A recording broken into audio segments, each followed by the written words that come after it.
Strategi adalah siasat untuk melakukan kegiatan-kegiatan dalam pembelajaran yang mencakup metode dan teknik mengajar. Adapun yang dimaksud dengan metode adalah cara mengajar itu sendiri, sedangkan yang dimaksud dengan teknik adalah cara melakukan kegiatan khusus dalam menggunakan suatu metode tertentu, seperti teknik bertanya, teknik menjelaskan, dan sebagainya. Ada beberapa strategi pembelajaran yang dapat kita gunakan. Rountree mengelompokkan ke dalam strategi penyampaian penemuan atau exposition discovery learning dan strategi pembelajaran individual atau groups individual learning. Dalam strategi exposition, bahan pelajaran disajikan kepada siswa dalam bentuk jadi dan siswa dituntut untuk menguasai bahan tersebut. Mengapa dikatakan strategi pembelajaran langsung? Sebab dalam strategi ini, materi pelajaran disajikan begitu saja kepada siswa. Siswa tidak dituntut untuk mengolahnya, kewajiban siswa hanyalah menguasainya secara penuh.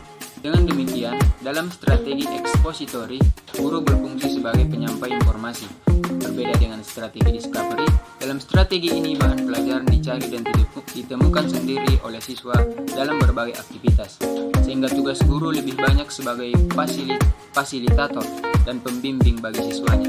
Karena sifatnya yang demikian, strategi ini sering juga dinamakan strategi pembelajaran tidak langsung. Strategi belajar individual dilakukan oleh siswa secara mandiri. Metode yang dilakukan dalam mempelajari akidah akhlak adalah serama simulasi, suri daulan, diskusi, demokrasi, dan juga metode latihan dalam pembiasaan.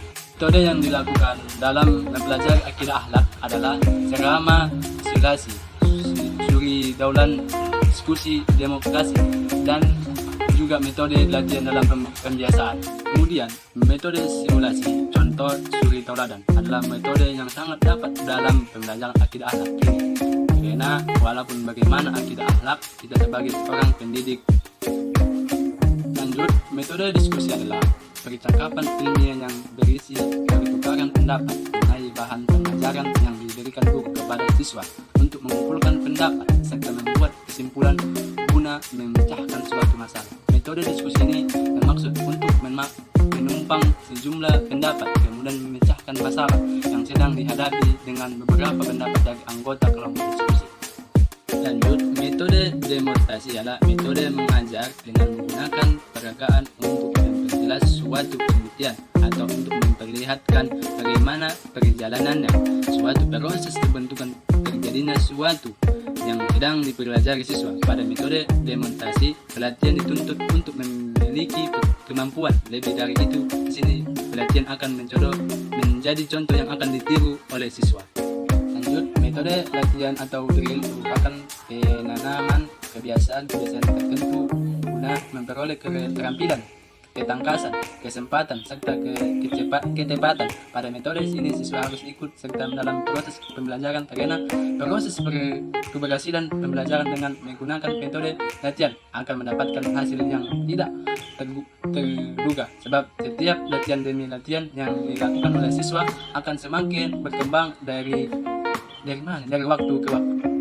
Dari pembahasan tersebut dapat ditarik kesimpulan bahwa strategi dan metode pembelajaran akidah akhlak harus benar-benar dikuasai oleh guru sebagai upaya untuk mendapatkan hasil pembelajaran yang optimal dalam pembelajaran akidah akhlak. Berikutnya, guru harus mampu melakukan segala macam strategi guna tercapainya pembelajaran akidah akhlak. Jadi, pembelajaran akidah akhlak akan lebih maksimal dan optimal dan dapat mencapai tujuan belajarnya dengan menyikapi berbagai faktor dan metode dalam proses pembelajaran.